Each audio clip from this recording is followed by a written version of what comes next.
Hello guys. So hello guys. ఈరోజు live స్ట్రీమ్కి అయితే రాలేదు యూట్యూబ్లో.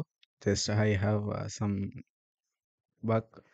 సో కొంచెం ఇంపార్టెంట్ వర్క్ ఉంది, లైవ్ స్ట్రీమ్కి రాలేదు. అండ్ నా సబ్స్క్రైబర్లందరికీ ఈరోజు నేను చెప్పదలుచుకుంది ఏంటి అని అంటే, ఒకవేళ ఈరోజు మీరు ట్రేడ్ చేయాలనుకుంటే కనుక నిఫ్టీ 50లో మీరు ట్రేడ్ చేయాలనుకుంటే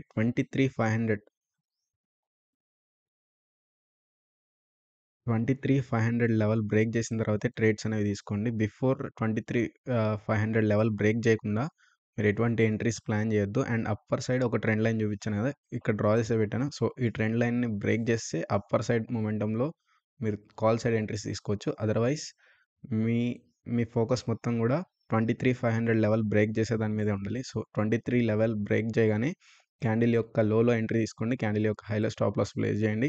అండ్ క్యాండిల్ క్లోజ్ అయ్యాక ఎంట్రీస్ తీసుకోండి, నిఫ్టీ 50లో especially. So and quantity manage చేసి ట్రేడ్ చేయండి.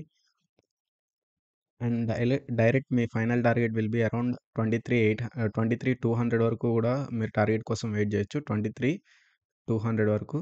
సో ఎవరైనా ట్రేడ్ చేయాలనుకుంటే కనుక 23,500 లెవెల్ బ్రేక్ చేసిన తర్వాత ట్రేడ్స్ తీసుకోండి, ఓకేనా? ఈ లెవెల్ బ్రేక్ చేసిన తర్వాత ట్రేడ్స్ తీసుకోండి. అది కూడా పుట్ సైడే ఉంటుంది ఈరోజు మార్కెట్, మ్యాక్సిమం పుట్ సైడే ఉండండి.